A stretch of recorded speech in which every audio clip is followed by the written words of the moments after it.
তবে নবী করিম সাল্লাল্লাহু আলাইহি ওয়াসাল্লাম তার মৃত্যুর আগের বছর বা তিনি তার মৃত্যুর বছর বলেছিলেন যে আল্লাহ যদি আমাকে আগামী বছর হায়াতের বাঁচিয়ে রাখেন, আমি যদি বেঁচে থাকি, তাহলে লাসুমান্নাত তাসিআ ওয়াল আশিরা, তাহলে আমি আগামী বছর মুহররম আসলে, আশুরা আসলে 9 এবং 10 দুই দিন রোজা রাখব।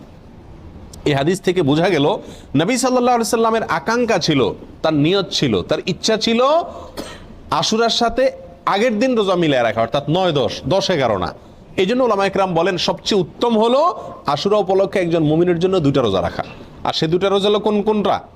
9 এবং 10। কথা বোঝা আসছে? শুধু 10 তারিখের রোজা রাখা যাবে কিনা, যে 2টা রাখতে পারতেছে না সে কমপক্ষে একটা রাখতে পারবে কিনা, এ বিষয়ে উলামায়ে কেরাম অনেকে বলেছেন এটা অনুচিত হবে, মাকরুহ হবে। কেন?